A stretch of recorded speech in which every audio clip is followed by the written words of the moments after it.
Ladies and gentlemen, if I could have your attention, please. Thank you. We'd like to convene this meeting. If you're able, please stand and join us in the Pledge of Allegiance. I pledge allegiance to the flag of the United States of America and to the republic for which it stands, one nation, under God, indivisible, with liberty and justice for all. Thank you very much. Please take this opportunity to silence your cell phones and mobile devices so that we can pay attention to the candidates.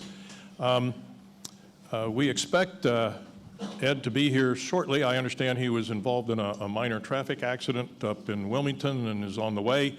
I don't believe he was injured in any way, but at any rate, we're expecting him shortly. There are cards. Well, there's a handout. I see many of you already have it. There are cards in the back with some ballpoint pens. If you want to suggest a question, any suggestion will be considered tonight. If not tonight, perhaps at the next forum. We collected a number of suggestions from a variety of people using email and public conversations, mostly at the Yacht Club bar. And that's where we get our best input, I think, sometimes. And we want to represent what the association is interested in. Today is the 12th of June, 2019, and this is the first forum for the candidates in the 2019 OPA director election. Allow me to introduce the Elections Committee. I'm Steve Habiger. I'm the chairperson. We have Mark Heinz, who's our timekeeper tonight. Circulating in the crowd for questions is Bob Windsor, Ginger Satula, and Brenda Waschuk. So we are responsible for administering this election in accordance with the bylaws and Resolution M06. On May 17th, letters were mailed to all candidates confining the requested information with a deadline. All materials submitted by that deadline are printed in the handout and will be printed in Ocean Pines publications over the course of this election. Ballots will be mailed the week of July 8th and should be received fairly soon that week. They are due back on the 7th of August, either by 5 p.m. in the ballot box over in the administration building in the police department, not the assessment box, the ballot box. Always works a little bit that way. Or they can be received in our post office box, which is located in Berlin, by close of business on August 7th. So please allow processing time if you use the mail. Our candidates this year in ballot order are Tom Janasek, Larry Perrone, Cammie Rogers, Paula Gray, Sean Kotwicka, Edward Solon, and Gregory Turner. From now on, I'll just refer to the candidates by their first name. Each candidate will have 3 minutes for an opening statement, and then we'll proceed to a series of questions for which each candidate will have 2 minutes to answer. At the end, we will allow candidates to make a closing statement, again of 3 minutes, and we will go in reverse ballot order. So we'll start with Greg. So with that having been said, for your opening statement, Tom, if you would go to the podium, thank you. Sure. Good evening. Is this on? Okay, we're good. You want me to hold it or you want me to leave it where it's? Whatever works for you. Huh? Yeah, really, you think? You can hear that. Come on. Video. Oh, for video? Oh, on the video? It's going to squeak. All right. First off, I'd like to thank everybody for coming. I know there's a lot of good things to do on a Thursday night, including the Yacht Club, and I appreciate all of you coming out here to listen to us speak about what we think about the Pines and what we can have done there. I want to thank the candidates for running against me. I know one of the first questions that's going to be asked is who's the tallest. So if you're just voting on that, I got at least those votes coming to me. My name's Tom Janasek. I've had owned property here since 1984. I love it in the Pines. I've been down here off and on since then, and for the last couple of years, we're primary residents in Ocean Pines. I work in Ocean City and Dewey and all over the Eastern Shore, and there's nowhere else I'd rather be. I mean, it really is a great community. It always has been. I ran 3 years ago. I realized not necessarily after losing, but during the campaign and after the fact that I just didn't know enough. I had no idea what was going on. I knew the politics of the Pines, and I knew all the crazy stuff that was going on back then, and I would yell and scream about the yacht club and how it was mismanaged, which if you read the forensic audit, it was very mismanaged. And I just didn't know enough, so I promised all the people who voted for me and everybody was out there that if I did not win, I would do something to further educate myself on the ways and things going on in the Pines, and I did that. I joined. I helped Bob put together the golf committee to start again to help with the golf. That was not running when I was running for the board. I joined the Environmental and Natural Assets Committee, and within a year became the chairman of that committee. We've done some incredible things. I mean, we brought Bay Day to the Pines last year, a rousing success. Over 800 people. We had the canals checked for bacteria. People brought their samples in. We had kids out on the water. It was just a really good thing. I'm having most of the canals in our beaches tested for bacteria on a weekly basis. You can see that at the swim guide. It's on your phone if you look it up. I fought against the CAFO that was going to be on Peerless Road. They were going to put a chicken farm on Peerless Road. We fought against that with the Protectors of the St. Martins and Aztec Coastal Trust. So I've done a lot in the last 3 years that I think warrants the going back and doing this again. Also, there's a lot of great things happening in the Pines. I want to make sure it continues that way. We've got the yacht club, which is now being run professionally. We've got the golf course going in, and I have a building background, and I want to make sure that gets taken care of. I thank you all very much for being here. I look forward to answering your questions all day tonight.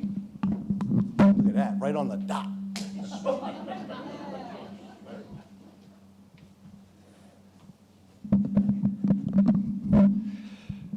And I want to thank everyone for coming tonight also. I'm Larry Perrone. I've been a property owner here in Ocean Pines for about 37 years.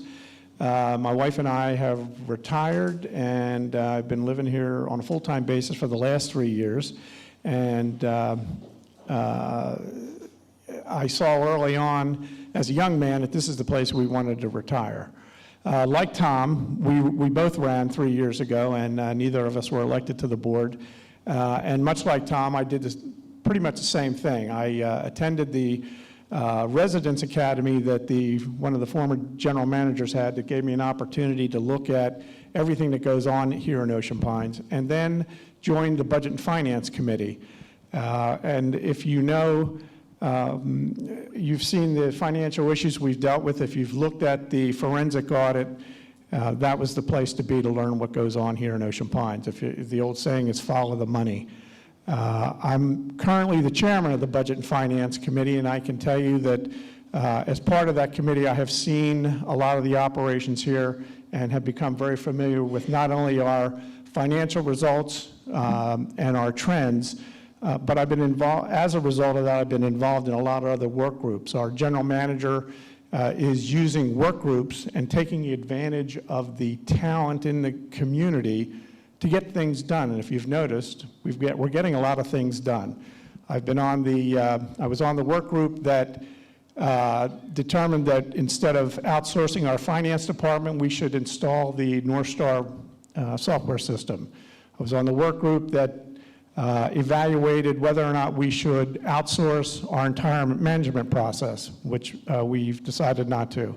I was on the work group, having spent 37 years in the insurance business, that dealt with our review of our insurance brokers, which we hired a new insurance broker this year, which led to a 3% reduction in our overall premiums, not including our workers' comp premiums. I'm currently the liaison with the Ocean Pines Fire Department, so I'm intimately involved with their finances, and I'm also currently on the committee to take a look at the Madort contract. As I'm sure you know, the Madort company came in and turned our yacht club around, but it's a 2-year contract, so we're in the process of starting to look at that. My goal, as if I'm elected to the board, is to continue the great progress that has occurred by this board, general manager, and the teams that they've put together. Thank you.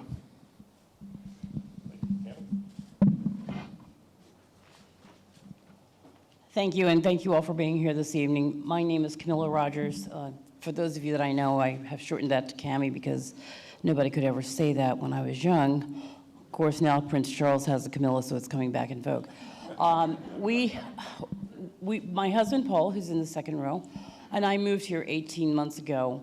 We absolutely, positively love it here, and I've kind of taken my time to take a look around at what kinds of things I would like to be involved in, and have started that process. By way of background, for those of you that don't know me, I am a pediatric nurse practitioner. I got bored when I was 50 and I went to law school. So I've diversified my career a little bit, and I'd like to bring some of the strengths that I have to this position at Ocean Pines, and really look forward to working with you. While I was living in Harford County, I served on the boards of the Harvard Bar Foundation.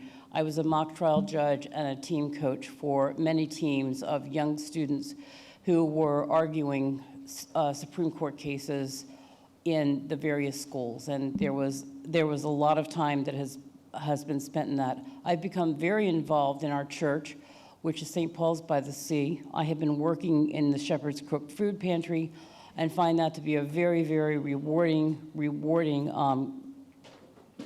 thing to do. I also have committed myself to volunteerism. I was very honored in 2010 to be elected by the judiciary and the Pro Bono Resource Award, and I was given the award of Pro Bono Lawyer of the Year for that year. My work experience has included the fact that I started my career in nursing. I worked at Hopkins and I worked at a variety of places, and then continued on into hospital administration. What I think I would bring to the board is in some part based on that kind of experience that I had. My last job in nursing was in administration. I did run a very successful consulting firm, and after finishing law school was at Shepherd Pratt.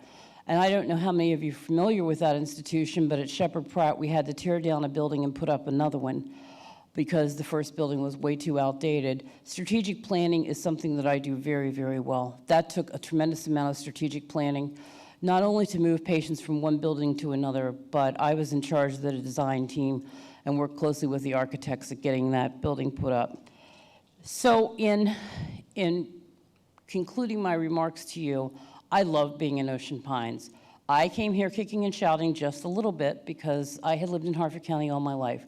But it didn't take any time for us from January until December to have 49 people in our home for a Christmas party that I hadn't known in January. I love it here, and I look forward to working with you. Thank you. Thank you.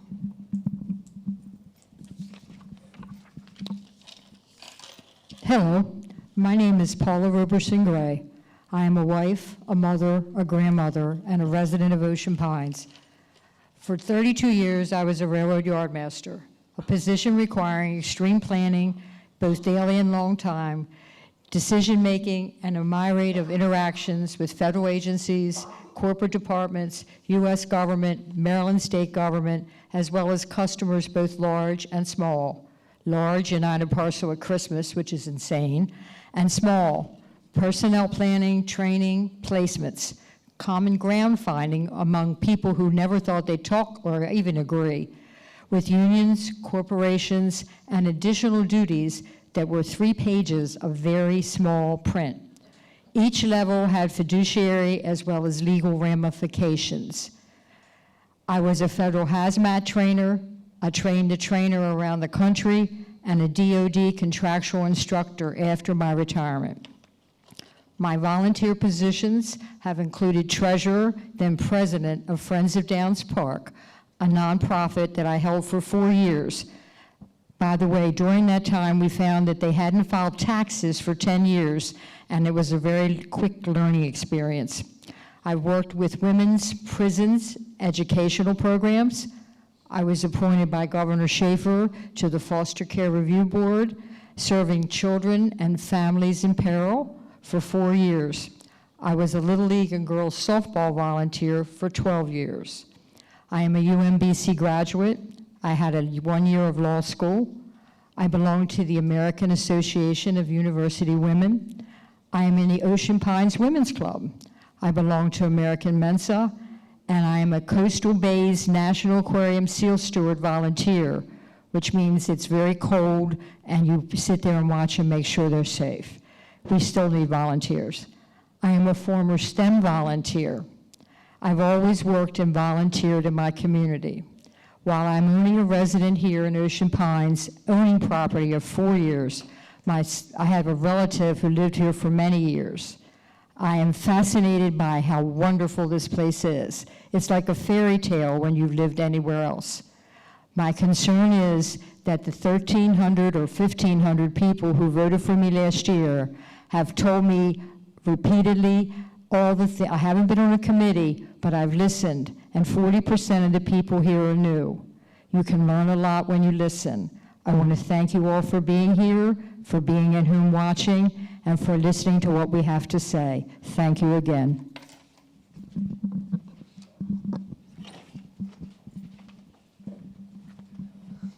Hello, everybody. My name's Sean Kotwicka. I don't have the experience of many of these people up here.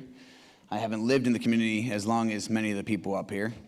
One is because I don't have that age in me, you know. But what I do have is determination. That's not a low blow. That's just saying I may not be as experienced as you. I may not be as experienced as you. But that's because I don't have that yet. But what I do get is results, you know. I may not be on any committees, but I am thoroughly in touch with the former general manager of this community. I currently sat down and met with some of the current or former board members of the community. They voiced their concerns. They've spoke and guided me along the way.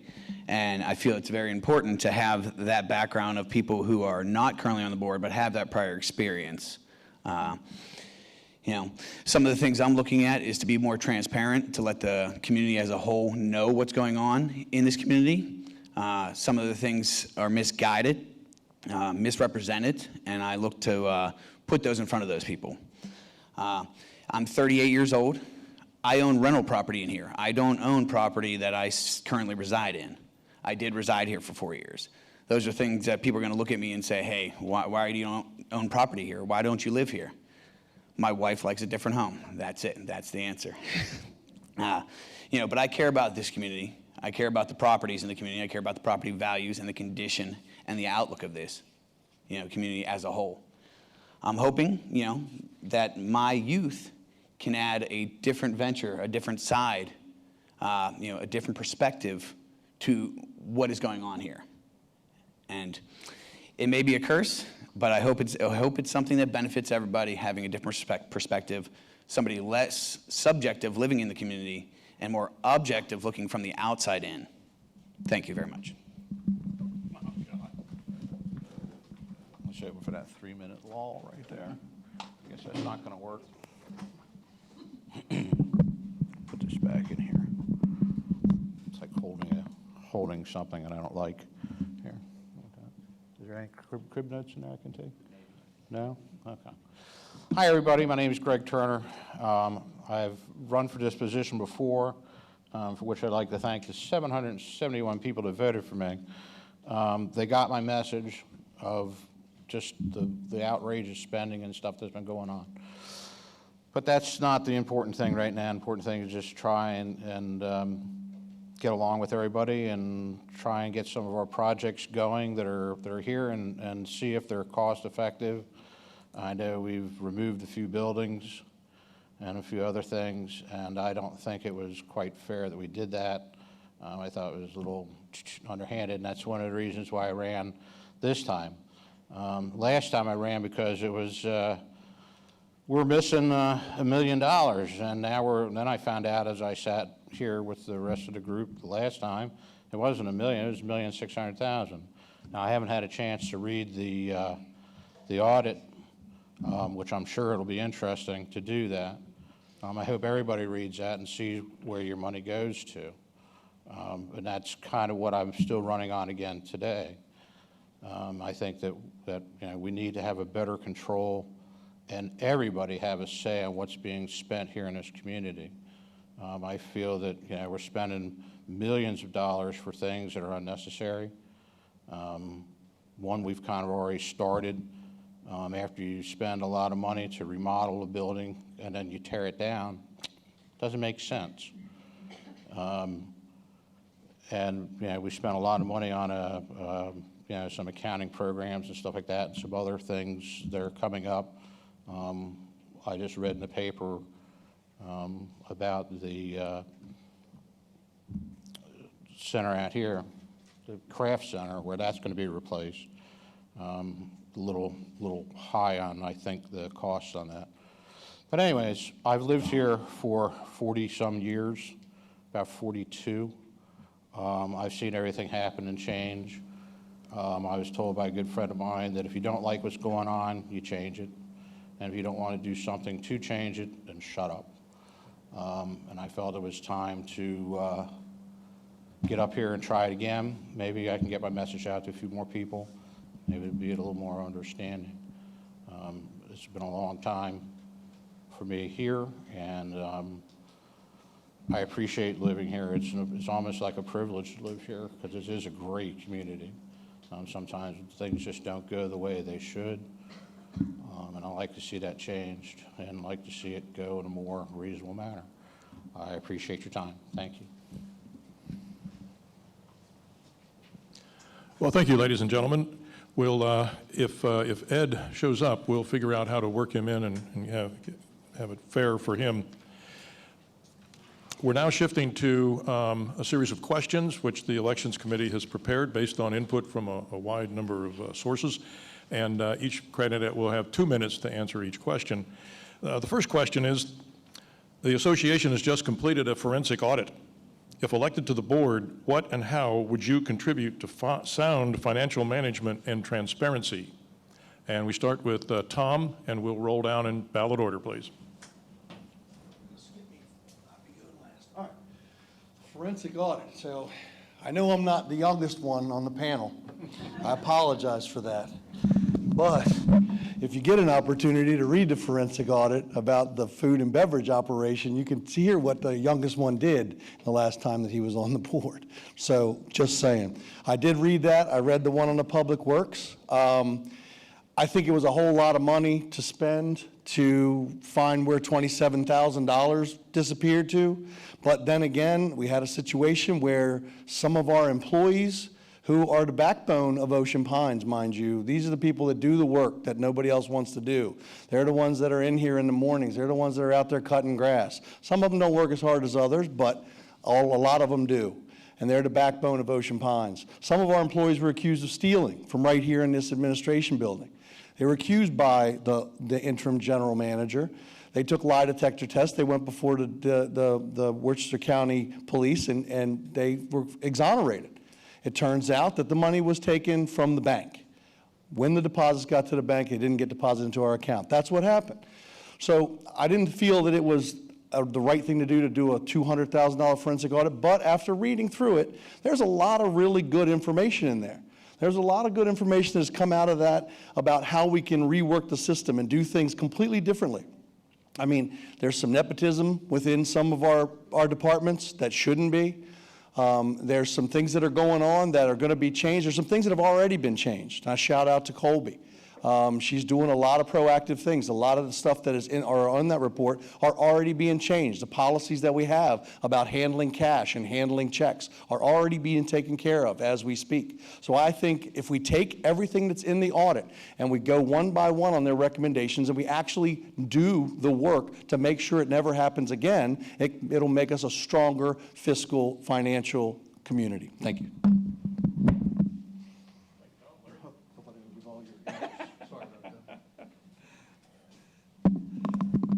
Well, I'm glad we got this question asked, and with all due respect to Mr. Turner, let me correct something here.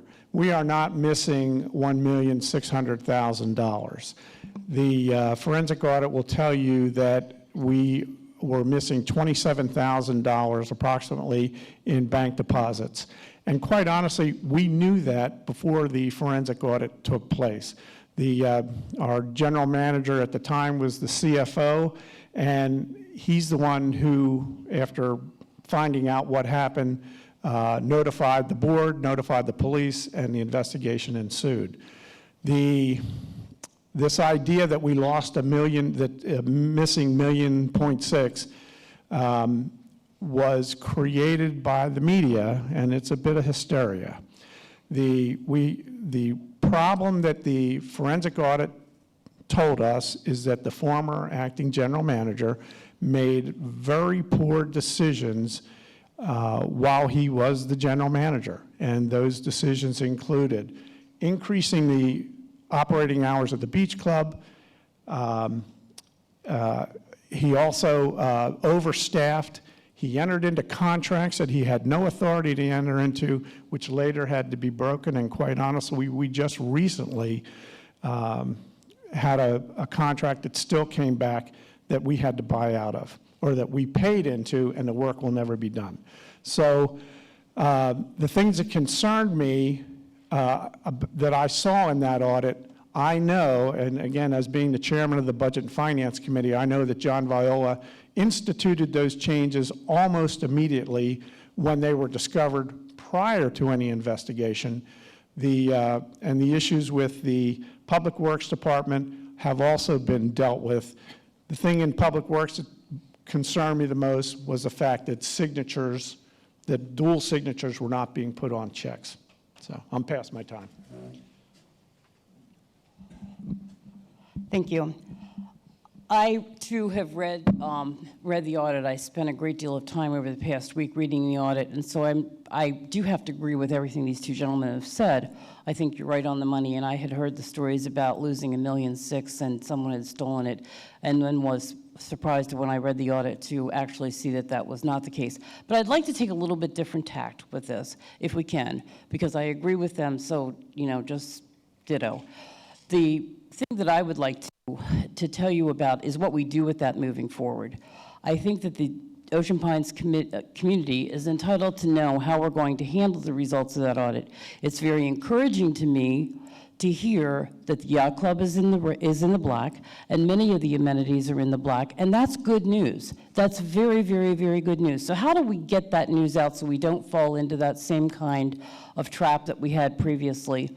In my past work experience, we have created things called dashboards. We have created things called focus groups. I would like to make sure that you as a community know from the board of directors exactly what is happening with financial budget, and that there are published monthly reports.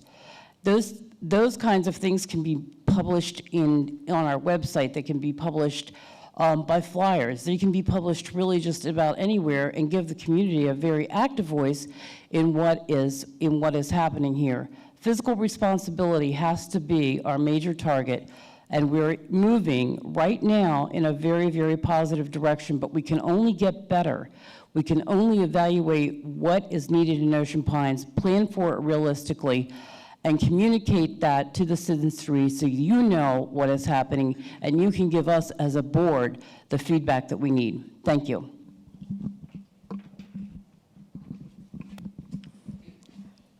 Well, I also have my own copy of the forensic audit. And while I think that it was very specific about what went missing, what it kind of walked around was what I used to hear in my younger days as misspent money. It was money that was unauthorized to be used. It was contracts we had. It was stuff we bought that we didn't. When they cleaned out the yacht club, they had a bottle of 100 bottles or something no one ever drank. That's misspent money. It's still going, but that's the past. Right now, the transparency comes with the people who you're going to put on this board. Make sure that you keep whoever you elect that keeps John Viola. His idea of presenting our budget, if you haven't been to the monthly meetings, is phenomenal. It's there, it's itemized, it's out there for you to see. It's not one line item, have a nice day, go home, okay? And Colby, if you missed that, is right now called our operations manager. $100,000 for the playground. She shaved $84,000 off of that bill.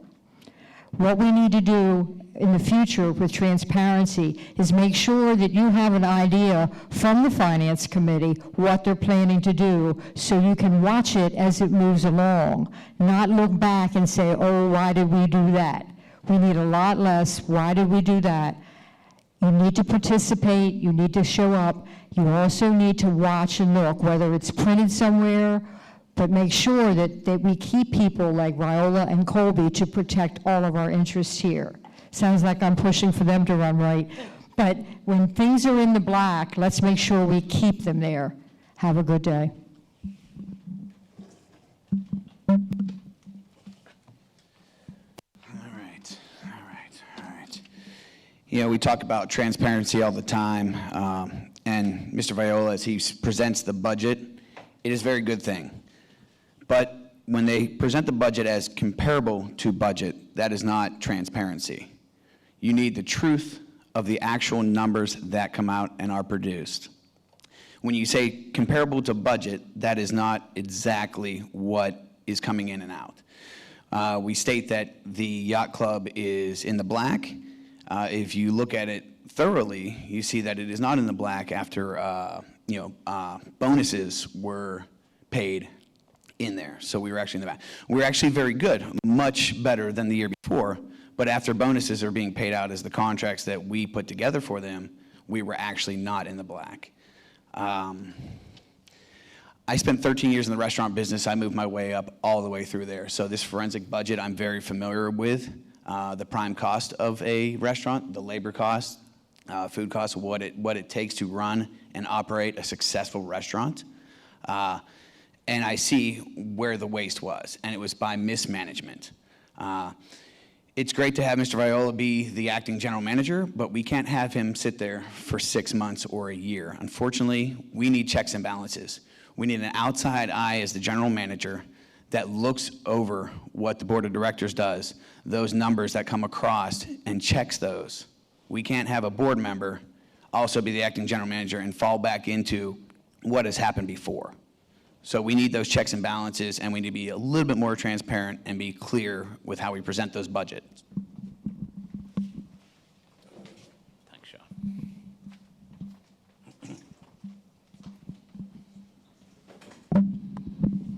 Okay.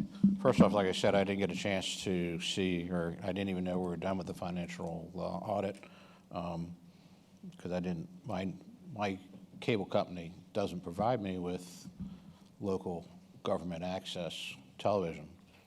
My cable company is Mediacom, like everybody else is in here. So that's another sore topic. When you take money and you spend it, you misspend it, and you spend it on other things and other than what it's supposed to be spent on, you do bad contracts, and whatever you do with it, it's still gone. Whether you say it's missing or whatever, gone is gone if it's misspent. You know, we all had to pay $35 to bring that money back into the budget for our dues increase, which I thought was ridiculous. But that's one of the reasons that got me to run the last time. And it's not quite the same thing. Well, actually it is, because we did have a dues increase this time too. And I'm not 100% sure why we're doing that.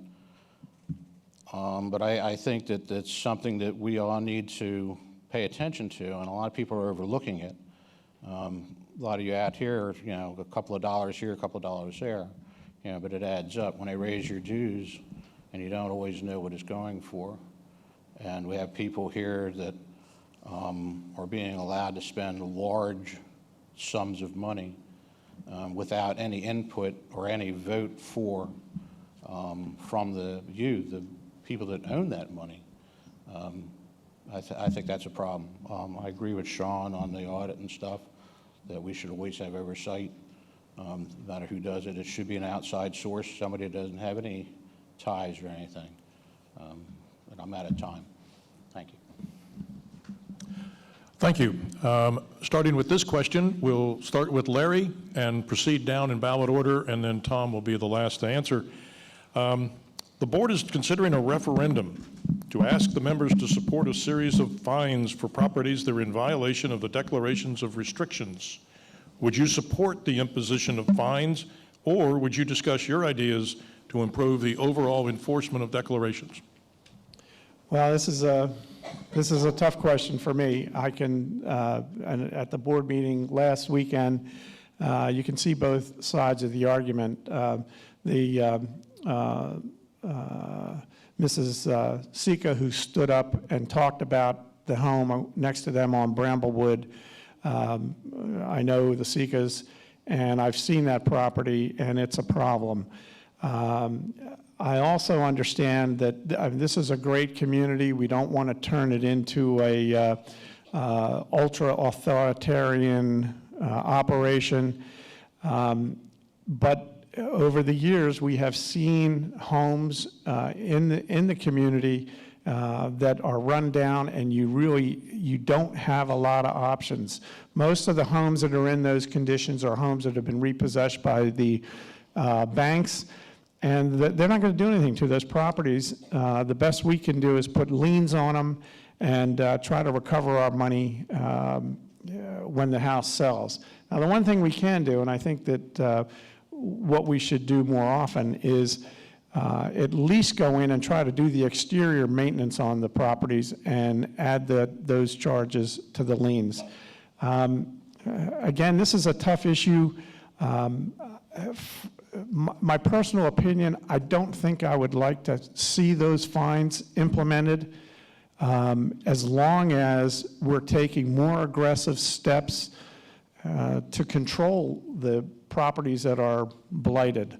Now, one of the gentlemen spoke about a program in Delaware that made a lot of sense, and I hope we can look at that. But that's more of a legislative issue, and I don't know if we'll get to that point. Thanks.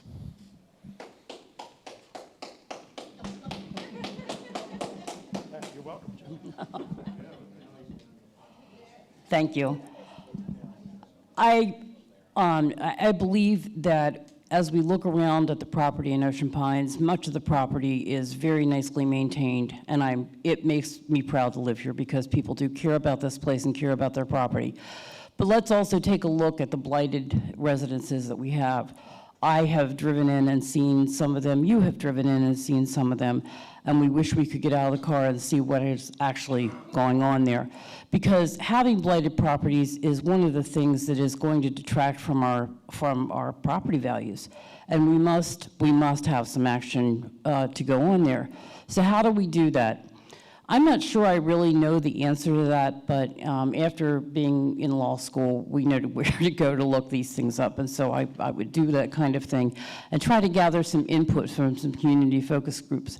Putting a lien on a property, I think that's one of the only ways that we're really going to ever recover if that property is either sold at auction or if it's sold by another means.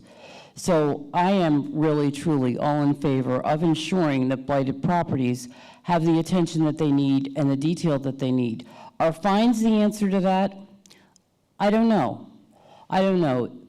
They probably could be, but I think as a board, we would need to take a very considered look at how fines are levied, who levies the fine, and who determines what the fine amount will be for non-maintenance of the property. This has to be equitable. It has to be across the board. It has to be something that is fair and reasonable, and then probably the lien will be our only choice. But I think that we all support the neighborhood that we live in, the community that we live in, and want to see that it is maintained in a superb condition so that we remain a desirable community in this part of the state. Thank you. I was at the board meeting when that was presented a couple Saturdays ago. The problem that I saw with what they wanted to do was the structure.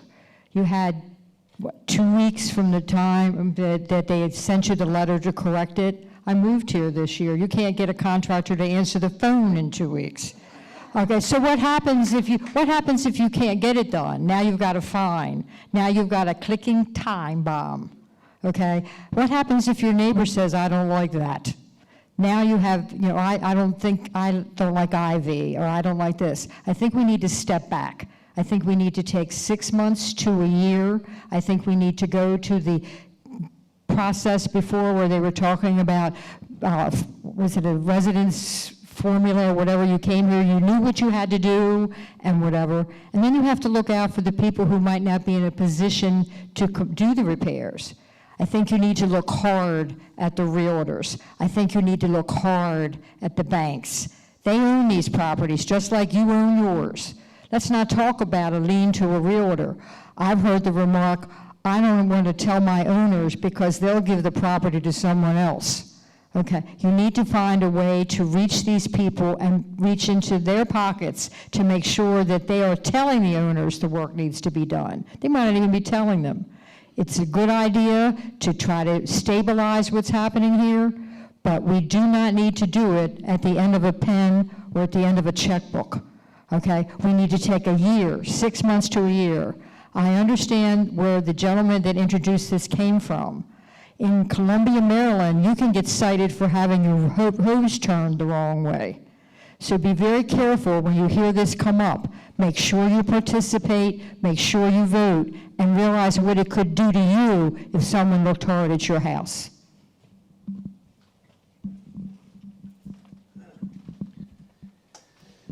I agree strongly with some of your thoughts that you just spoke of. One of the problems that's largely in part of this is the enforcement of this, the cost of this. We go out there, we hire who? 2 or 3 other staffs at $150,000 a year that we have to pay for to tell people to clean up their yard. I believe we do need 6 months to a year to talk this over and be clear on how to approach this. Maybe going from community to community, section by section, and saying, hey, these are the homes that we need to take care of, something like that. But to put an all-out fining system is not the answer. Where do you draw the line? Where is the line of, is this person's property good enough? If you look at the average sale price in there, I am a real estate agent, so I do see some of these things happening here. And I understand exactly how you feel. But if you look at the average sale price of a home in this community, it's not what some of the other homes can afford to do. So maybe it's maybe have a reaching hand, a committee that goes around and says, hey, maybe we can get some volunteers to at least start that process. Because the fining isn't the number one answer. Because being in background in law, you should know that the people who can't afford things don't pay those fines. So you're going to be sitting there collecting money that isn't going to be collected, and you're going to be paying to try to collect that money, but still not collect it. So just think about the cost it takes to put this fining process into place and determine if that is the true worth, rather than going out and saying, hey, maybe we can fix it in another way. Creating a grant system. Ocean City has a grant system to improve some of the properties, giving a small portion of that to help improve it. Something like that, maybe even a better option.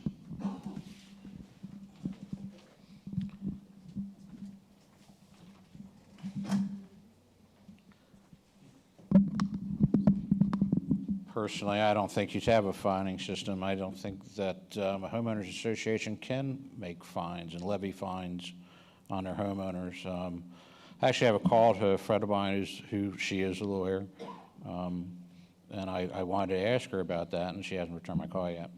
There's probably other good reasons why she hasn't returned my call. And I feel that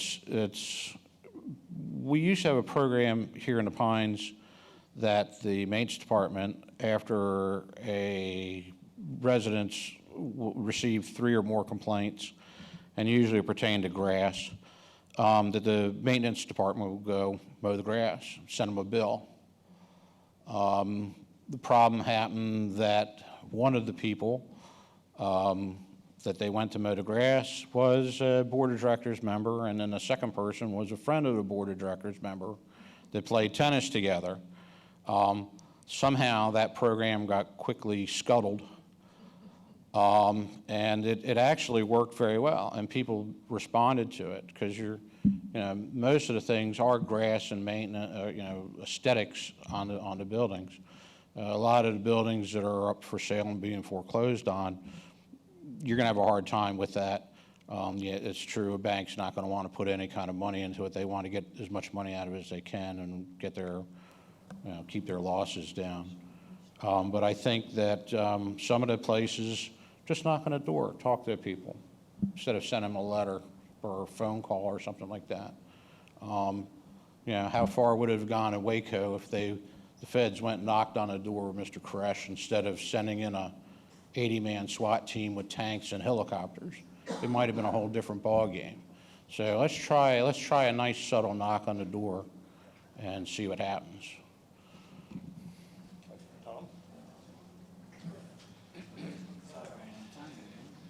I'm not used to being last. This is kind of cool. All right. First off, to answer the question, no, and no. The board is a volunteer organization of us.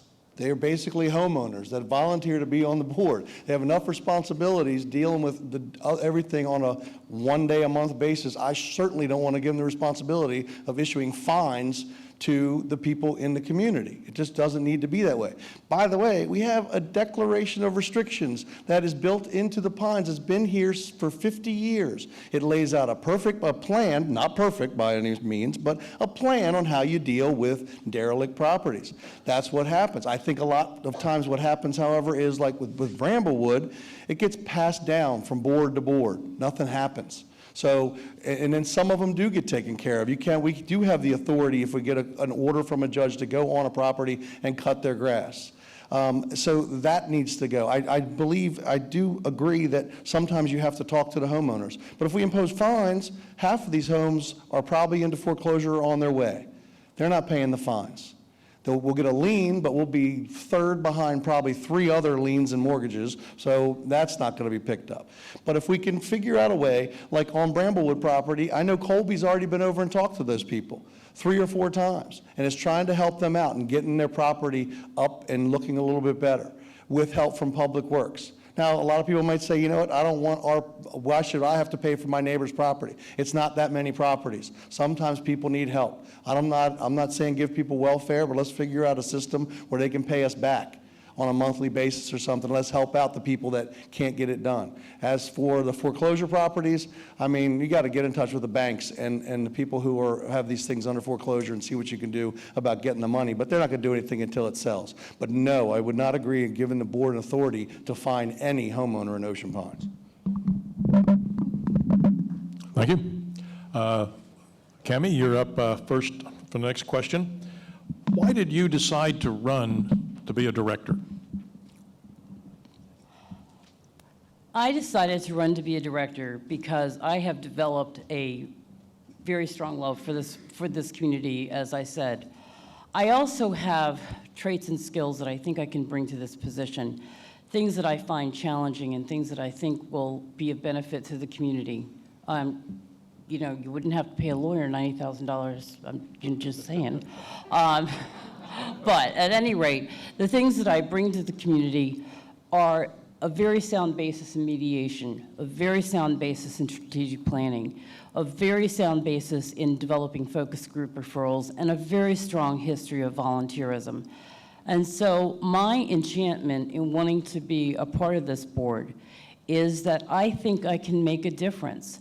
I think I mediate well. I've been a strong voice in other boards that I have served on, and I can sometimes, not all the time, but sometimes bring the parties to a middle ground when there is divergence, when there's strong divergence in opinions, and there's infighting in those kinds of things. That's not what we need here, and those are the things that I like to bring forward. I don't know if I could answer this in the next 44 seconds, but I will tell you that this community is just a wonderful, wonderful place to live. I want to see it continue to grow. I believe I have the skills that can help that happen. I believe that I'm up to the challenge. I've been challenged most of my life in my work career and as a mother of 4 children. So I know what that kind of thing is all about, and I look forward to this. I really, really look forward to this. I think this is something that will be very fulfilling to me as a reason that I chose to run, and I hope that I would serve you in the best possible capacity. Thank you.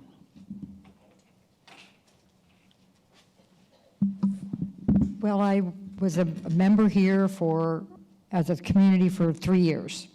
My family member was a member here for a long time. It's a phenomenal, phenomenal place. Over the past few years, when I first arrived, I arrived in havoc. I couldn't believe what I was hearing. Common sense went out the window. Common sense has not been a big thing here. There's no speaking to each other. There's no talking to each other. Transparency turned out to be what they tell you after it happened. I thought, excuse me, what? A little more than what, but I can't say it here. You really don't understand why this is happening. And you go and you listen and you don't hear anymore. When you heard what I said about my past history, I worked with the devils. I worked in the fires. I worked nights, days. I understand what it takes never to go home until something's settled. I understand people who hate each other when they have never met, okay? And I've managed to bring them to common ground. I have the common sense given to me by my grandmother. That sometimes, along with my education, has really been a bonus to what I've tried to do. I'd like to bring that here. I'd like to involve other people. We do a survey, and then we take action when everyone in that survey was over the age of 50. Well, that's not the whole community, and that's what we need to get around. We need to reach out to the people who don't want to be old like us, and we want to make sure that they feel they're part of what's going on here. Without them, we're not going to be the Pines in a few years. Without them, we really, really need to move on. And I think that I have the ability to open the door and start programs and operations that might bring these people in so we can all smile and go to bed quietly and calmly at night.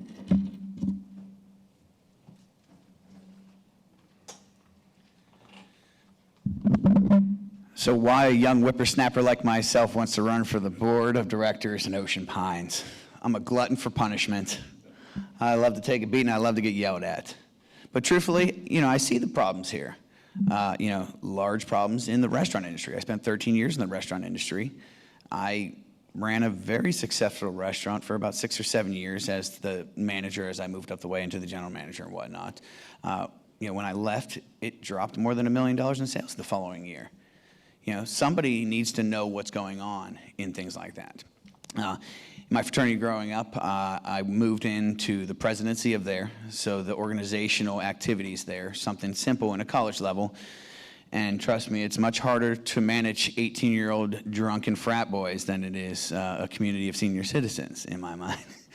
But once again, like Mrs. Gray said over here, I am part of the unrepresented portion of Ocean Pines.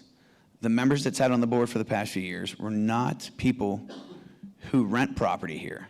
We're not the younger generation that will be the future of Ocean Pines, that has a more objective long-term view rather than a subjective short-term view. I'm looking at the growth for 20 years from now in the organization here. I'm not looking at, how one certain amenity will benefit me over the next 4 to 5 years.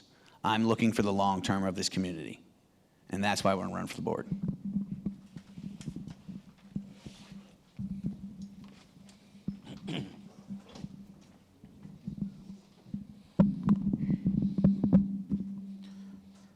I too, very much in love with this community. I've seen it grow from standing in the boat launch area, flying a kite for the first anniversary of the conception of Ocean Pines with Boise Cascade, to the second and third anniversary over the Swimmer Racket Club, flying a kite too.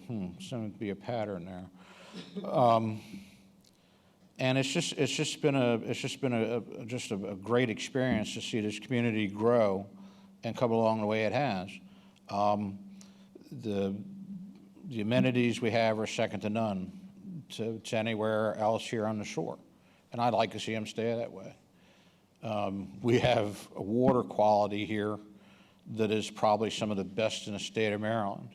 And I know I had a friend that lived up in Pittsville, and he used to come down to my house every weekend and fill up gallon jugs of water for his ice because his water tasted like crap. But now I understand that I know it's been talked about for years, is to join our water system up with Riddle Farm. And Riddle Farm has not nice water, and I don't think we should do that. But it's just a great place, and I like to see it that way. And when I first came here and I tried to get on committees and stuff like that, I was refused because I was a youngin' and not being old enough to do anything. I've worked for the clubs. I've worked for each and every club in here, including the stables. And how many people can say that? And I've worked for the maintenance department as well as all the clubs and restaurants. My last job with them was assistant kitchen manager at a yacht club. So it's nice to see it grow. And God love it. And thanks for everybody being here. Let's take care of our community.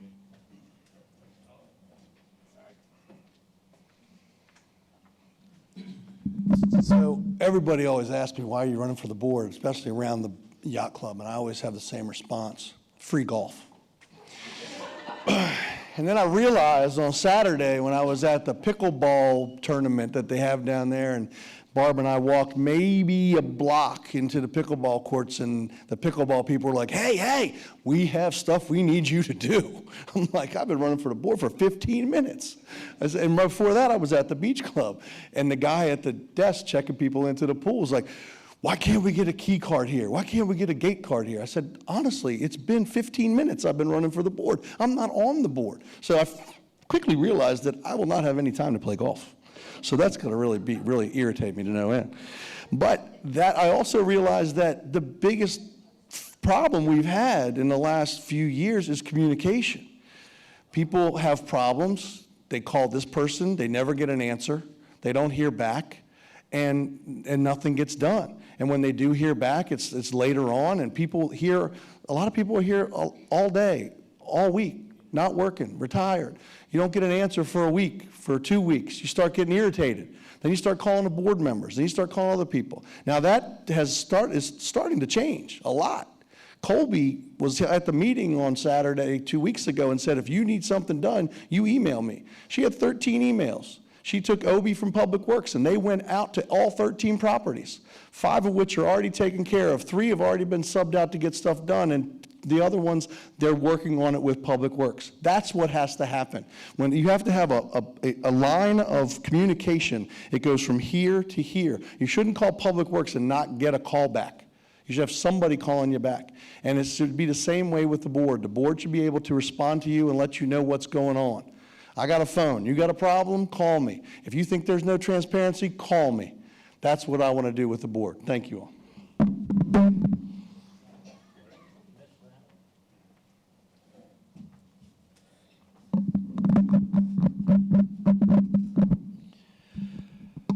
I wasn't going to run for the board.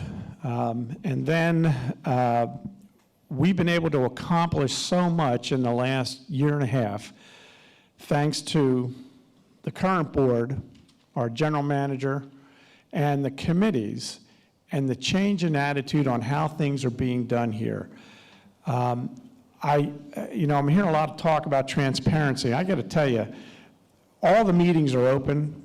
The transparency here is, I think it's better than I've ever seen it. So I decided to run because of all the work that has been accomplished in the last year and a half, and I want to make sure we continue with that, with the work that's being done, and continue to moving this community where I think it's a great place to live now, but I think even greater. Sean mentioned, we don't encourage the young families. I don't agree with that. I mean, look across the street at the playground we're just put in. Every amenity here, and this is an amenity-based community, is designed for all ages for the most part in this community. So I don't agree that we're trying to shut the people out. When I bought a property here 37 years ago, we didn't live down here, but we were in the work process. But when we came down here, our children and now our grandchildren love this place because we keep the amenities where they need to be. Not only, you have to remember that the board has an obligation to maintain these amenities, and I think they're doing a great job along with our general manager and the finance team. We're watching the money. We're improving our financial health, and with my experience on the Budget and Finance Committee and my own management experience, I think I bring a lot to the table. Thank you. This next question will start with Paula. And Paula, The Ocean Pines budget for 2019-2020 exceeds $17 million and contains 25 sections. Where would you focus your attention to control or reduce expenditures? Well, first of all, I'd follow the procedures that we've seen in the past maybe 3 months by utilizing people in position that can go to the different departments and the different agencies within the Pines and say, why were we spending $100,000 for that playground when you just got it done for 15? That was $84,000 we got back. When you talk about transparency and all of the line items in there, right now they're in position. They're the budget. We have to live with them right now. But we want to also be able to say, we need to know who these committees are, we need to know who these departments are, and we need an oversight process so that when they're submitting their expenses, we know about what they say they need before the budget is passed, not to try to find a way to reduce it once it becomes law. We need to be able to say, we can look at somewhere, we don't have it yet, we need to look somewhere other than those 15-minute or 20 minutes we hear when they have the open meetings, when they're assembling the budget. We need the man over here who's maintenance away to look at what he's doing. And we need people like Colby, and while Viola is here, at the last meeting, they brought up something called, what we look down here is a way of viewing the Pines as the Pines, culture. Our culture is one way. We can't try to hold it to and bring in someone who would say, we can only do this, we must do that. Wouldn't you like to see and hear, starting 3 months ahead of the budget, if you felt like attending? They say the budget meetings are open, they say these department meetings are open. We don't know how to find them. We don't know where they are. We would really like to be able to say, as a board member, that we can take a good hard look at this before it happens. That's where you set your budget, not after you're in debt.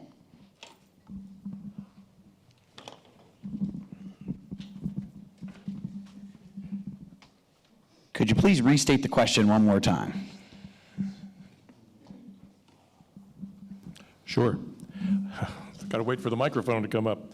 The Ocean Pines budget for the coming year exceeds $17 million and contains 25 sections. Where would you focus your attention to control or reduce expenditures? Focus number one, Public Works Department, focusing on the infrastructure, which, once again, I got to reiterate, John, Viola, and Colby are doing a phenomenal job. I'm not saying they're not doing a phenomenal job, but we need to keep on that track on the Public Works and worry about the infrastructure of the community as a whole. Because if we have flooded sections, you know, it doesn't appeal to anyone if you have to drive through a flooded section to get to a nice section in here. Number two is large expenditures. Now, you know, we can vote on something here on the board at $1.8 million, and now we passed something for the golf club for 1.6. Well, if we know about the yacht club, when those expenditures happened, large sums of money were overlooked and added to the budget quite, you know, months after, days after, you know, almost a year after, including a large hardscaping, landscaping budget to the yacht club. I don't know if you know anything about landscaping and how expensive hardscaping is, but could you imagine missing the hardscaping budget of the yacht club, the landscaping budget? That's a large thing. So when you go into the golf course here and you say, hey, we're going to put $1.6 million into this clubhouse, we got to make sure that those expenditures are checks and balance, that we vote on it as a community, as a whole. Cutting it down to the $1 million, which many people have said before, because of these added expenditures that occur later on, post-development and design, oh, we forgot to add this, that's going to cost us another $250,000. That's some of the focuses we need to pay attention to.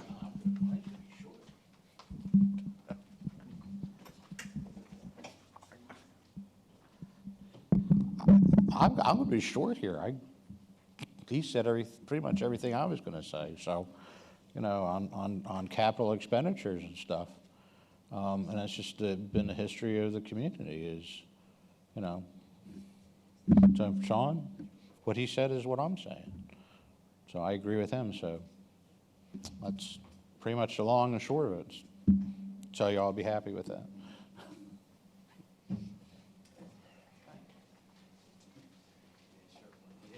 All right. I'm wiping my arm because I know Larry is salivating. It just got right on my elbow. He can't wait to get up here, and I'm afraid to say anything because I know it's going to get punched back at me hard.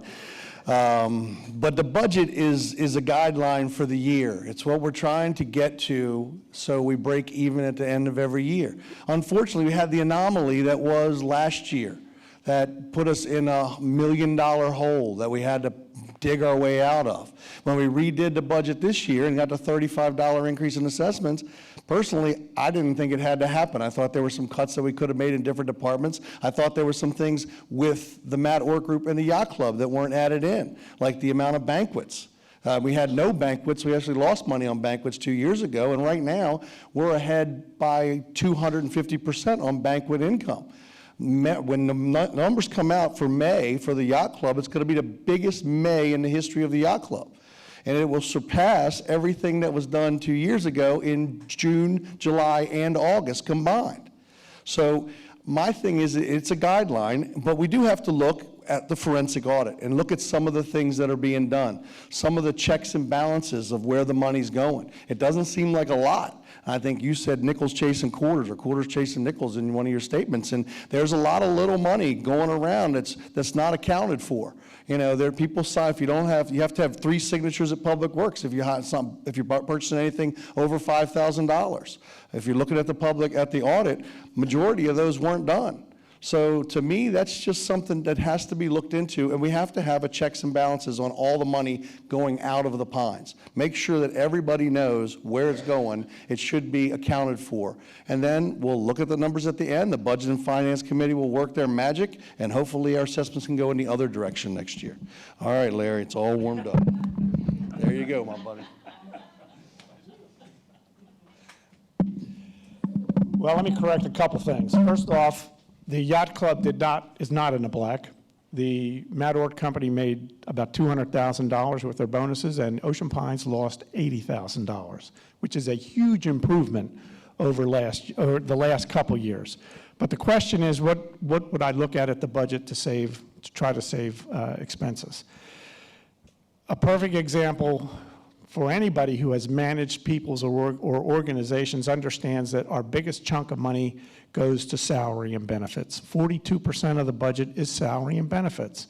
We budgeted an 8% increase for benefits for this coming year because that's about what it's running year to year. However, the overall budget is only up 4%. So that means that the Budget and Finance Committee, along with the board, the finance director, and the GM, we are looking for places to cut. In addition to that, this year, we had a $200,000 plus expense for the forensic audit, which will not be there next year. Also, this idea that we are managing to a budget is not exactly correct. We have a budget we have to deal with. However, if you look at our numbers, real dollars, we came in $130,000 to a positive variance this year. That $130,000 is being put back towards the deficit of $1 million that we started at the beginning of the year. The net effect of that is that instead of increasing, we will be the assessments will have to recover that money, but that $130,000 will get us to the point that we need to be sooner. I think John Viola's leadership as the CFO has been tremendous. We are, the Budget and Finance Committee and the board, we are very focused on the expenses. People are not just spending money, you know, all over the place for nothing. We're spending it like it's our own money. Thank you. This is such a multi-layered question that I couldn't hesitate but make a few notes to myself as we were talking. The budget process starts well in advance of putting pen to paper. It starts when we look at what has happened in the past, anticipate what we need for the future. We anticipate what we need for the future by the development of a strategic plan. And expenditures can be controlled when we take those things that we think we want to spend money on and bounce them up against the strategic plan to see if they really fit with the objectives, with the things that we want to accomplish in the long-range goals for Ocean Pines. Another thing that is an answer to this question, I hope that you'll just bear with me on this, is that in any organization of this size and scope, we need to make sure that the employees that are providing these services are competent to do so. I think they are, but how do we know that? One of the places that we need to control outflow of money is through our salaries. And we have to make sure that they're fair and equitable. We want to keep a stable workforce. But one thing that we don't have here are competency-based evaluations. Have you ever had an evaluation where it says that you exceed standards? I have no idea what that means. Either you meet them or you don't meet them. And so if everyone here has an evaluation and knows what they are to expect in the job, and we base the merit increases on the job that they are doing, certainly we can control some personnel costs by not making capricious decisions about what a person's net worth is. And that, the planning and everything that has to go into this is really, really very instrumental. And periodic evaluations, monthly reports to you as the community, and ensuring that we give you pie charts, that we give you diagrams so that you can see what was budgeted and where we are and all that, so we can make mid-course corrections when we need to. Thank you.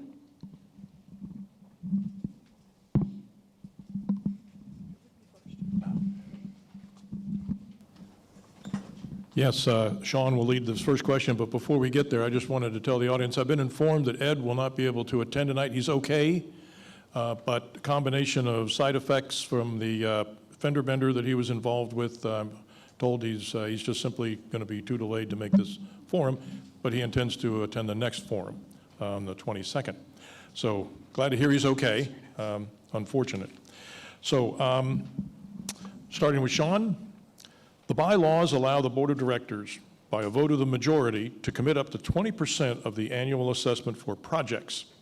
There's been interest among some members to limit the authority of the board to an amount of $1 million. Would you support the change in the bylaws, and why or why not? I believe I just clarified my point on the last question when it goes to the budget of the overspending and unexpected cost that is not included in that budgeting. For example, the yacht club that had a large landscaping expenditure that extended way beyond hundreds of thousands of dollars beyond the budgeted amount. With the current golf building rehab at $1.6 million, we are just slightly under that number. I don't believe that we, as just 4 members out of 8,000, can pick that number apart enough to know what else is missing. You know, maybe having a committee or whatnot, but having those votes in those large numbers like that, the unexpected cost is going to occur regardless. It's just how much that we're unaware of. And when you say a budget of 1.6 and 1.8 is the threshold, we're going to go over that. So we should expect to go over that in that number, and that should be voted upon. So I think moving that number down is greatly important. Thank you.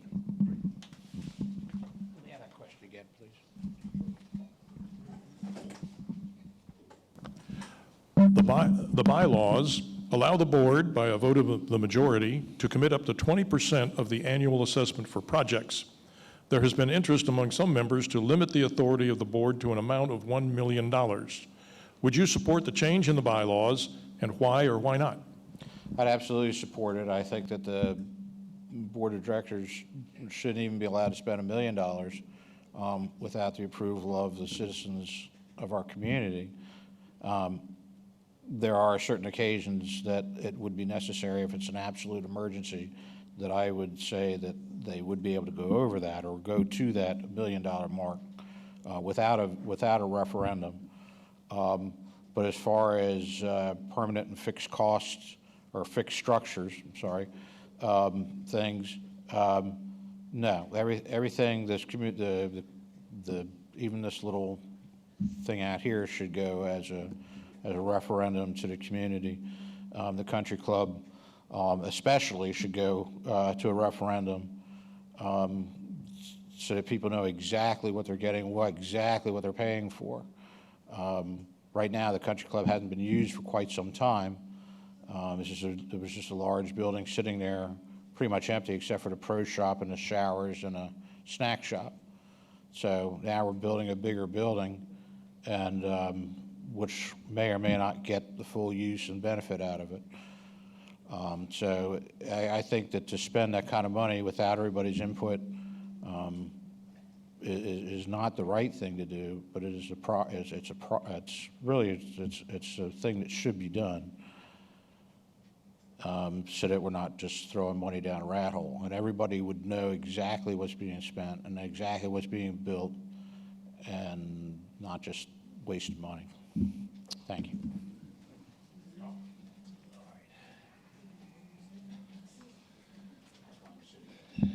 All right.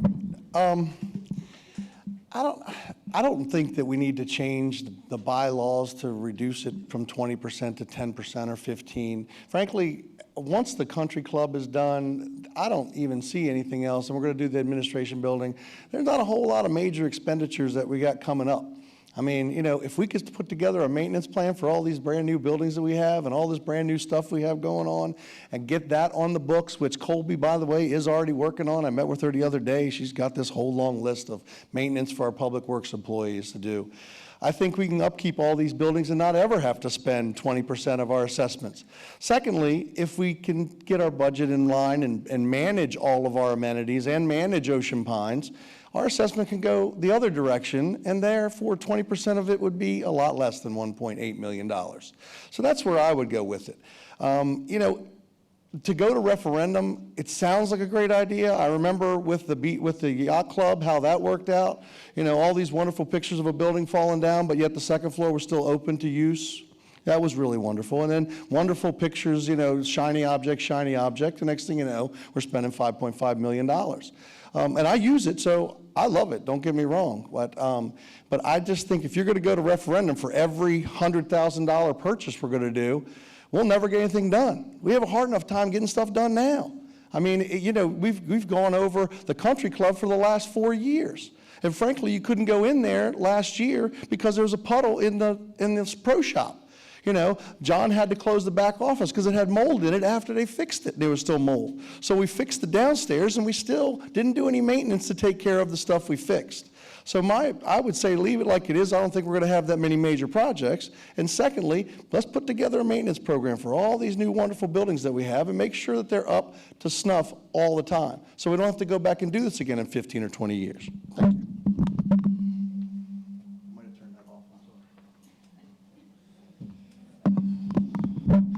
I don't know if Mr. Turner is aware, but the old country club has been torn down. It's not there anymore. Oh, I know that. Okay. You know, I think the bylaws are fine. I don't think we need to change the bylaws to reduce the referendum number. You know, buildings have they just have a workable life, and that building was, I think, 47 years old. What you saw on the outside wasn't nearly the problem.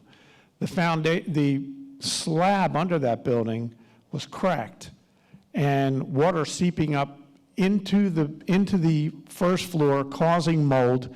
Had to be remediated twice. The second time, and I talked to the guys that were remediated, and they said this is the worst case of mold they had ever seen. There was no fixing that building. A prior board ran and dumped $500,000 into the bottom floor without fixing the roof. It made no sense, and their whole purpose was we wouldn't build a new building. Now, I can tell you, there's been several things said here tonight, and I have to defend Steve Tuttle, who is driving this project, and he is watching every dime. We're almost a little concerned he's going to have a coronary because he's watching every dime. But he's doing a great job. Frank Brown is here. Frank helped with the design of that building.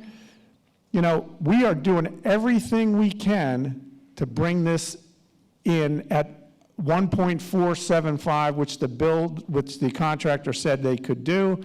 The maximum is 1.6. That's the guaranteed maximum price. So a lot of this other stuff you're hearing, it's not the facts. Thanks. I support the position that we really don't need to change the bylaws.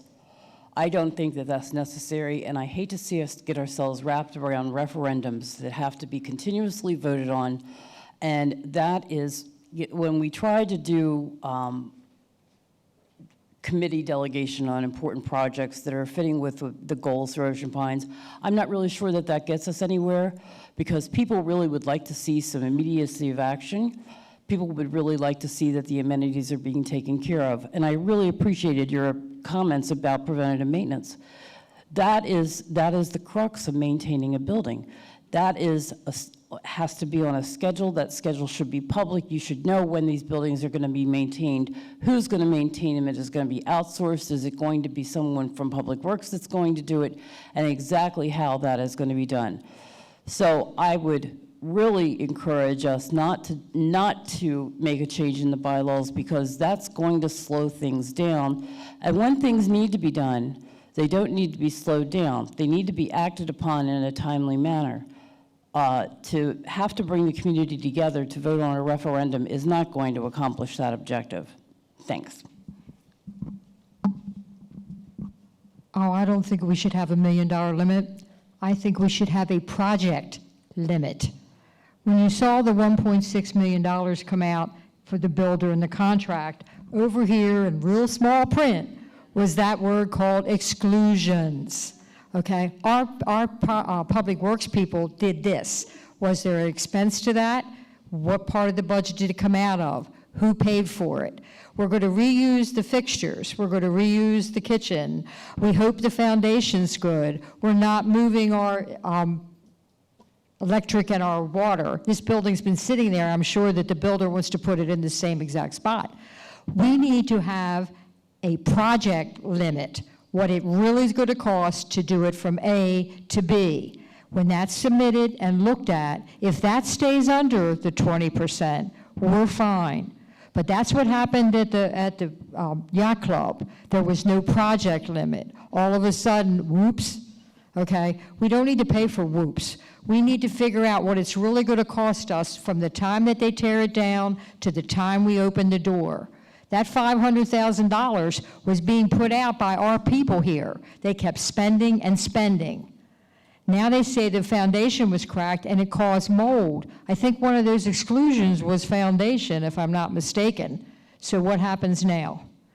No, I don't want to see us have to vote on everything. I don't want to see it every time we have to buy paper towels, somebody wants a vote. But what I'd like to see is a whole project. No, we don't have anything big else going on, and maybe we won't have it, but we don't know that. And in a project level makes Mr. Tuttle not have to watch those pennies so much. Think about what it would cost when it gets done, and then remember next year, whoever you elect, that they have to look at project from A to B. Have a safe day.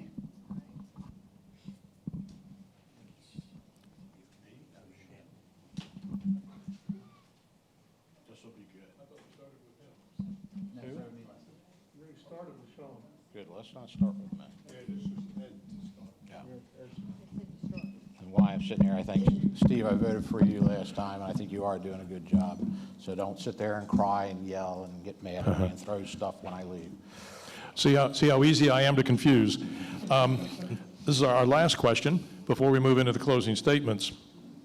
Stormwater management Oh, God. has been and remains a vexing issue in Ocean Pines.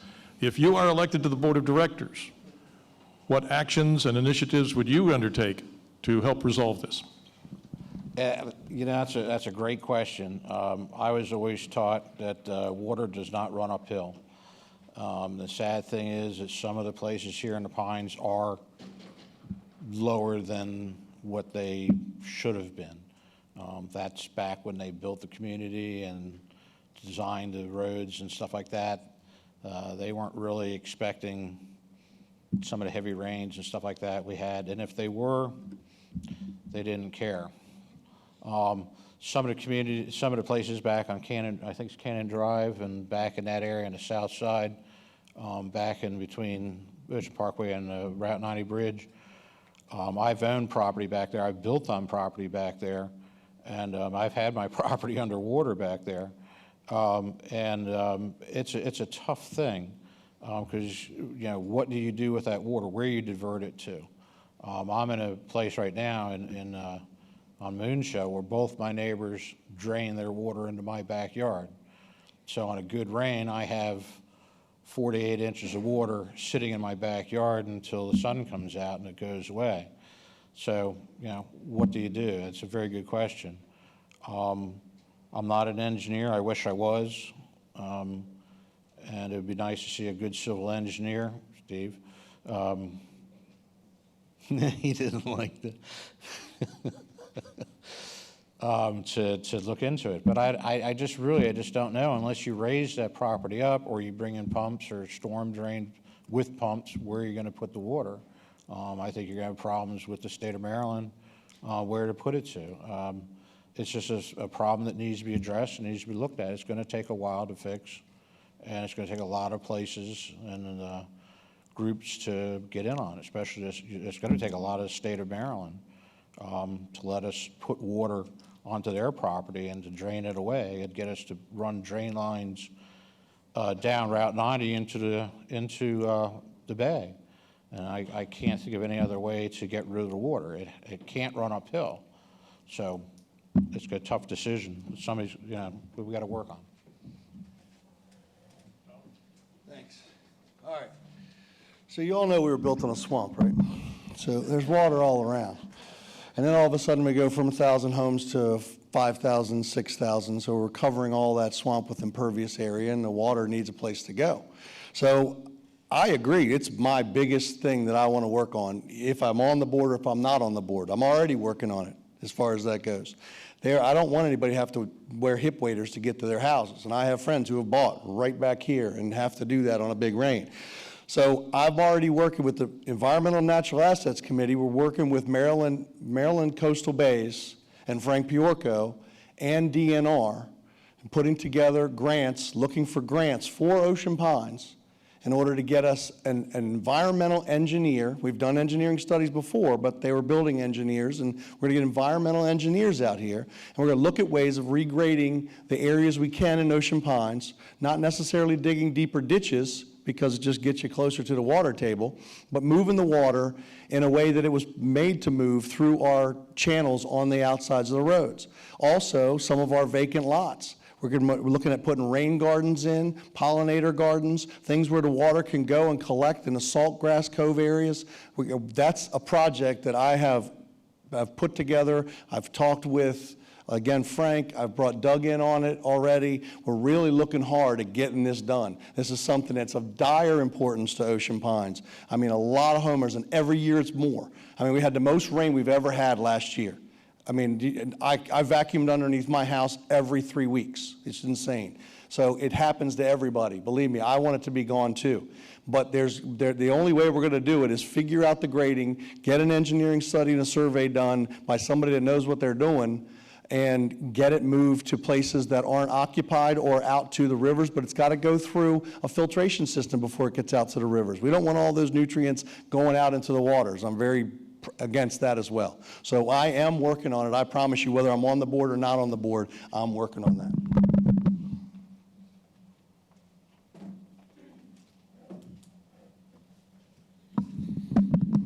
So you could see Tom was salivating to answer that question.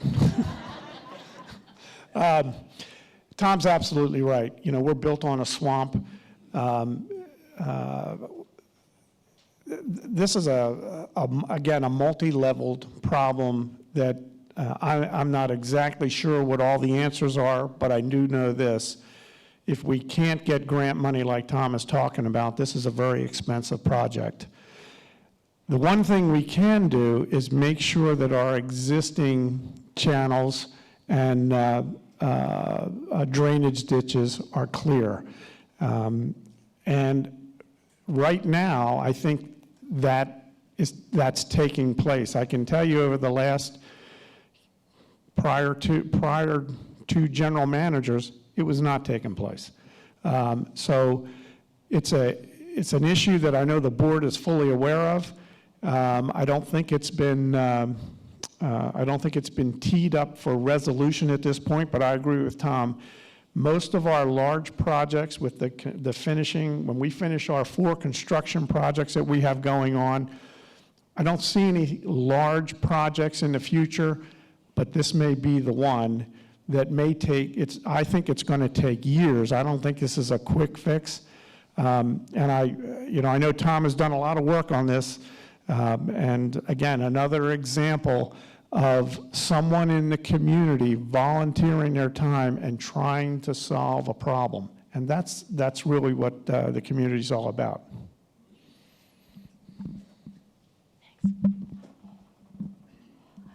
My husband and I live over at the point, which after rains like this, they probably ought to call the swamp. We live near, I know some of you know Grand Helvey, actually has put a sign up in his backyard that says, "This is a mosquito breeding ground, welcome." So this is not to be taken lightly, but I think it even starts a little bit earlier, and I certainly concur with the comments that have been made by my worthy opponents over here. But even back a little bit further, when we are granting, when we are receiving the plat descriptions that new builders want to put in, we need to ensure that right from the very beginning that they're optimizing the service that they have and that it's not going to further this problem of having all of this runoff. I agree that this problem needs to be assessed. I'm not a civil engineer. I know I've got a lot of rain in my yard. I know our neighbors have a lot of very, very wet places in their yard. But I think that this is a priority for Ocean Pines. It has been for some time. It is something that we must deal with to make our neighborhood livable. We have to have a comprehensive review of what is going on here, and I appreciate the work that the committee is doing because that's where the whole thing gets started. And the results of those committee findings be well published so that we all know the direction we're going to head. I believe that this should be a priority in Ocean Pines. I hope that you agree with me. I think it is something that is long overdue. I heard even before I moved to Ocean Pines that a long time ago when Ocean Pines was first founded, that there were problems with storm drainage even then, 50 years ago. So it's a problem whose time has come and is long overdue. So I hope we're able to resolve it sometime in the near future. It may take a while, but the sooner the better. Our recent general manager went to the Ocean Pines Women's Club and reminded all of us that the water issue between our property and next door is our problem. It does not belong to the Pines. Once we can get the water down to the drainage and once we can get it away from our properties. But if there's no Ocean Pines on our plats between A and B, we have a problem. You go home and you think, because I live a Windjammer, golf course, down a hill, neighbor, down a hill, road, down a hill, me. Okay, I didn't have the water problem until last year. My neighbor and I got together. This is not a cutesy fix-all. We worked on our area between our two properties and created a better drainage to the rain drain. I would love to see them come up with grants. I would love to see them be able to come in, but they're not going to go to your property, and they're not going to be able to because there are too many other issues on a macro, a large level that they have to fix first. You're looking 5 to 10 years. Keep behind them, keep behind your politicians, keep behind, go down to our commissioners and try like mad to make them support what these people are doing. You can't underestimate it. We don't mean that. But between now and then, if you have 12 inches of water under your house every time it rains, you have to start looking for other solutions. We didn't like what we heard at that meeting. You know, you got 60 women thinking of mold and everything and money. But what you have to look at is your individual problem. It's sad. He also brought up that in the 50 years since they started this, no one ever did a survey before they let anyone build a house. That's past history, but you are right. We're living on a swamp. Try to do the best you can and support what's going on here.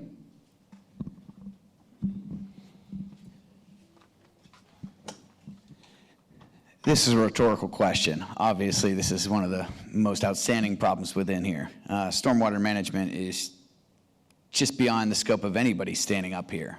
You know, it's without a doubt. once again, one of those $1.8 million, $1.6 million questions. This is one of them, and this is a prime example. It's there and it's coming, We've had some studies going on in here, some engineering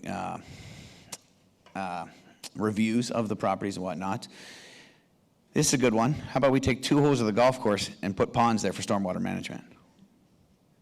That wouldn't be good. Obviously, that's not the answer. But that's something that we do need to consider, is to have a large stormwater management pond somewhere in here on maybe one of the Ocean Pines properties as a whole. The empty lots, the undeveloped lands, or one of the parks, and draining it into that direct area. And it's section by section, because it's a much larger problem. Like, once again, Paula said, on a macro scale, you have to break it down from section to section, because as a whole, you can't divert this water into one direct area. You need to break it down from section to section. Thank you.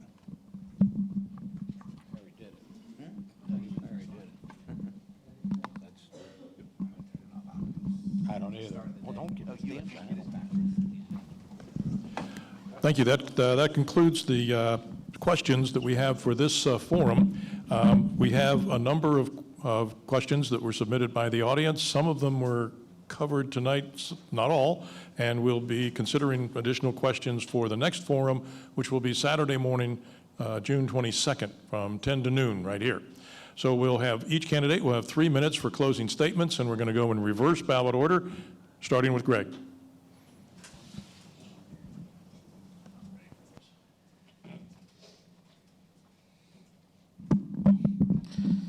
Anyways, I hope everybody's listened to what's gone on up here. I think everybody's got some good ideas. They have some great comments, some good, some bad. I feel that there's some really good candidates sitting up here, and believe it or not, even including me. Some of y'all may not like some of the ways I've answered some of the questions and things of that nature. I do apologize, but it's just the way I am. I do promise you, if you elect me, that there will be changes and there will be things done differently, one way or another. Some good, some bad, I'm sure. But we have some excellent, oh my God, excellent people up here. So I feel that if you guys are going to, if you feel that there's somebody on the board now that's not doing anything, look around, We got 6 people, right? 6? We got 6 people sitting right here that fill the bill handedly for board of directors or any other position in here. So everybody just vote and let the chips fall where they may. Hopefully you'll do the right thing, and our community will keep moving forward. And that's what the name of the game is. So I thank everyone who voted for me last time. I hope some of you reconsider and vote for me again this year. Believe it or not, I'm actually qualified to be here, and I'm actually qualified to do the job that I'm trying to run for. I'm just not well-spoken, and I apologize about that. But anyways, you all have a good evening. Thank you very much for being here.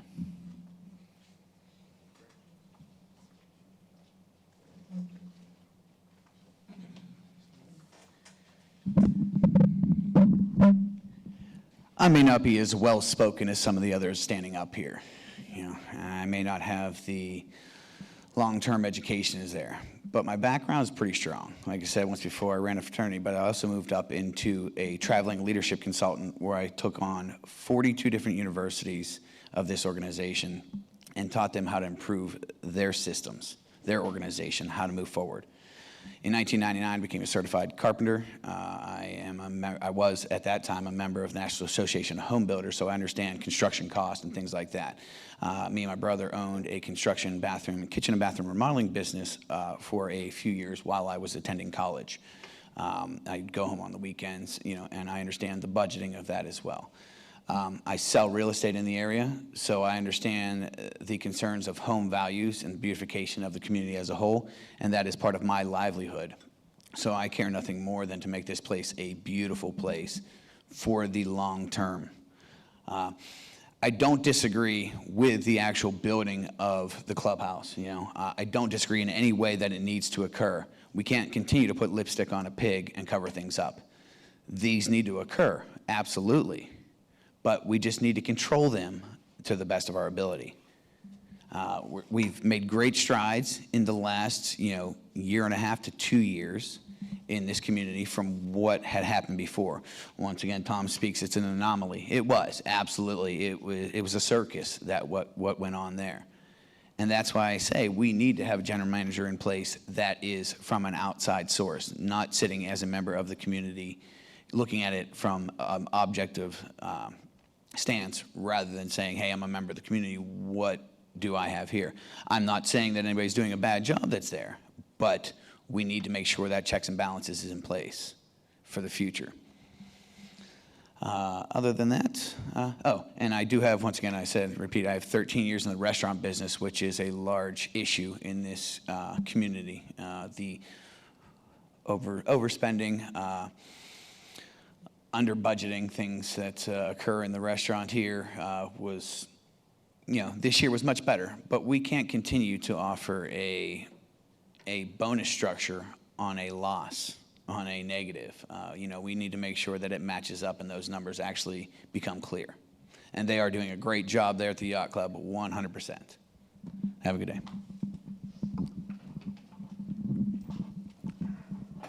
Well, first of all, thank you for all of you taking your time and effort to come here, or if you're home in your living room.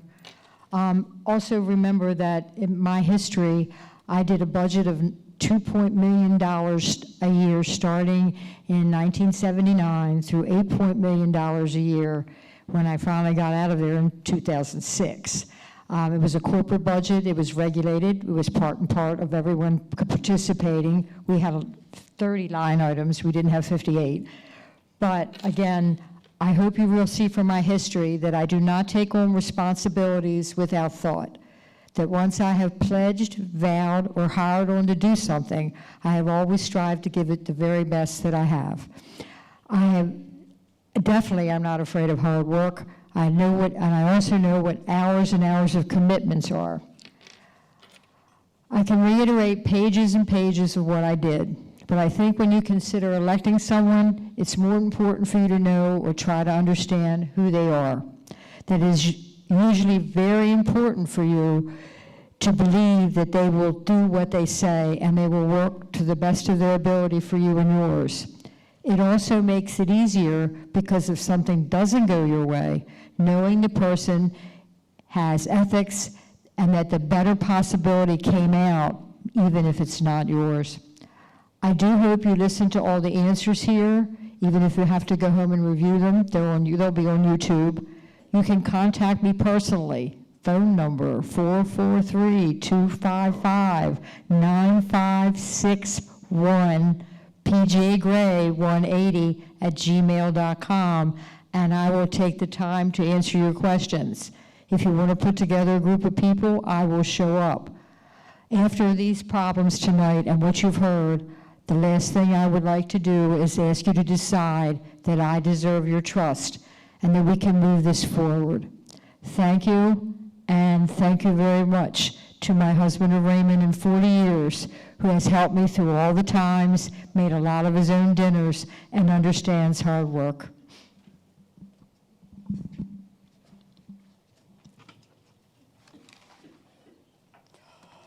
I hope that you will give due consideration to this fine group of candidates that's up here. The reason I would like to be on the board of directors is I am also a very committed individual, and I think I could bring a lot to the board of directors. To summarize, my major talking points that I want to make sure that you understand are my priorities in serving on the board of directors. We use the word transparency, but what I really want is your input. What I really want to know is what you care about, what you want to do, and how you see us growing as a community.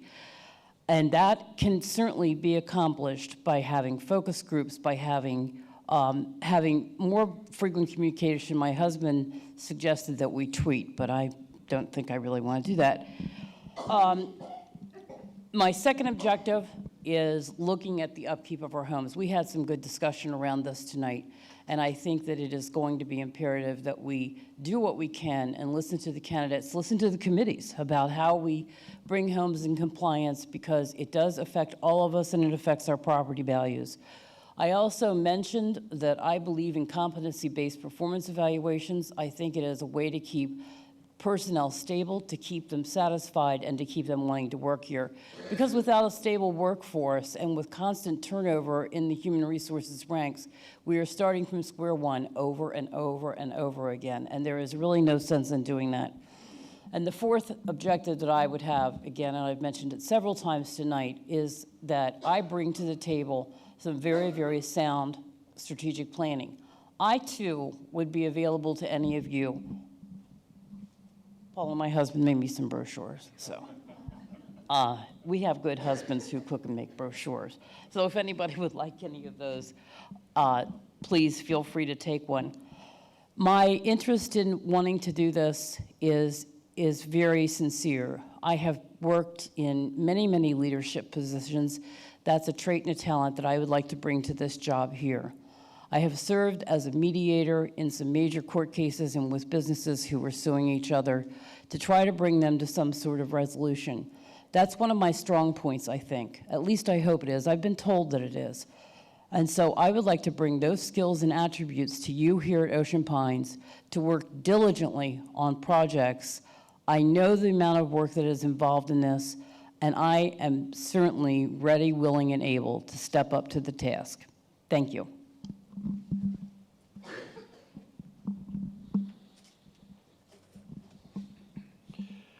Well, you know, I don't know what's scarier for me. I think you'll see in my bio, I spent 2 years with the 82nd Airborne Division after I got out of college.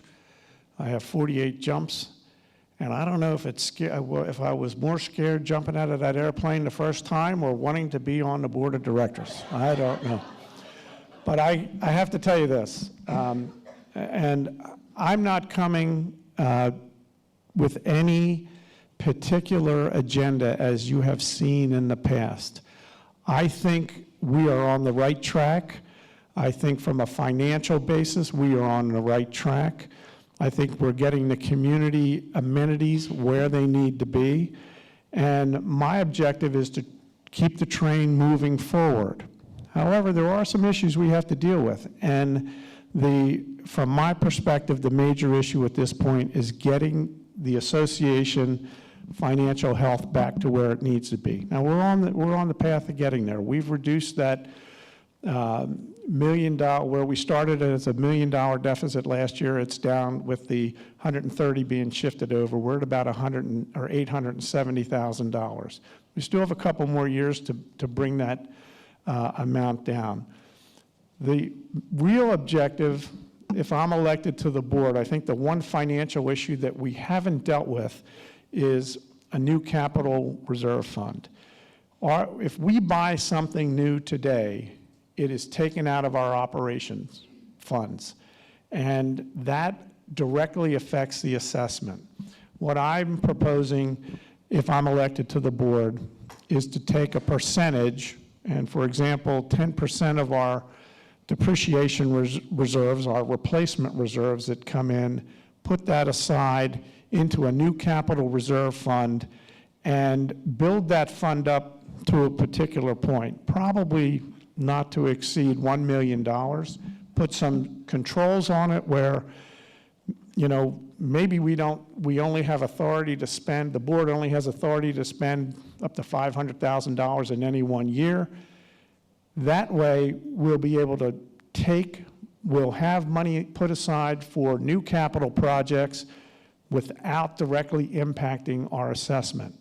Now, our assistant treasurer's here. I already had him run projections, because on a monthly basis, we look at the projections for our replacement reserves, and what the impact of this 10% would push our replacement reserve balance getting to the point of 22% where we will feel comfortable an extra year. So that's really the major thing that I'm looking to do if I'm elected to the board, and I hope I get your support.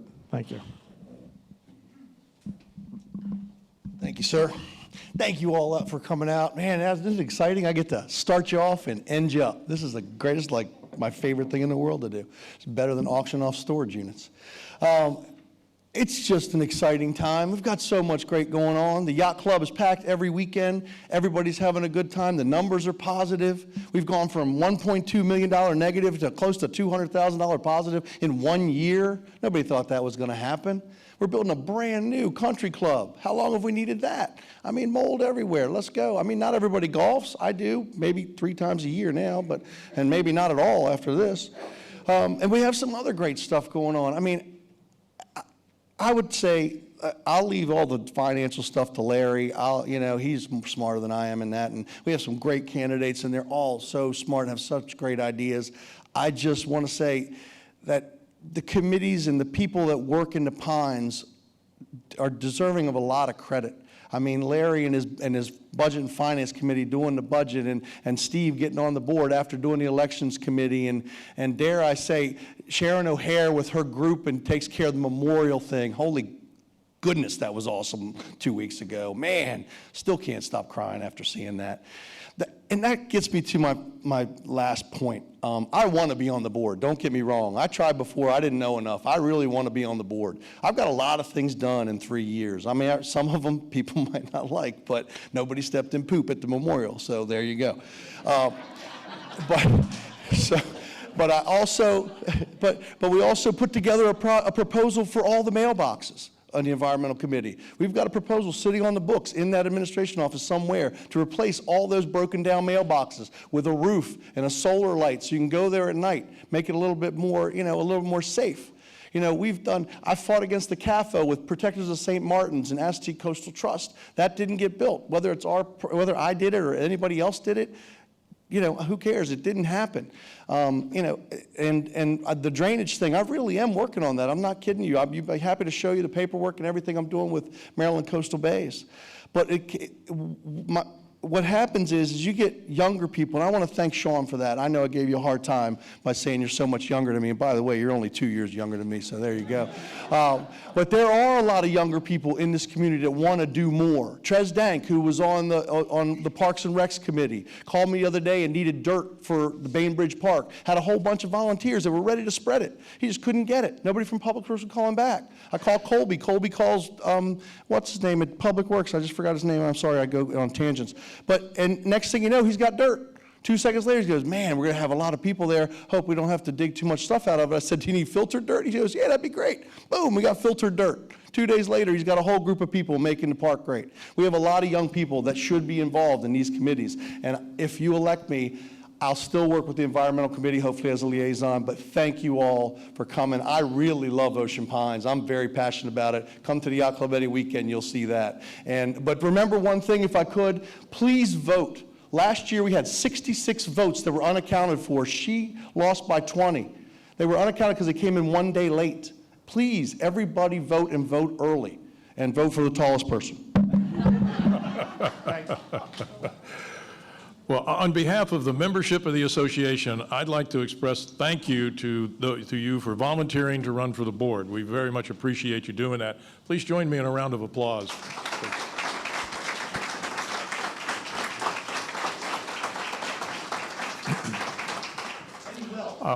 Our next forum will be here Saturday morning, the 22nd, from 10 to noon. Questions can be submitted to our email address, elections@oceanpines.org. And thank you very much. We said we'd be done by 9. Looks like we're going to be done by 9 whether I finish talking or not. Good night.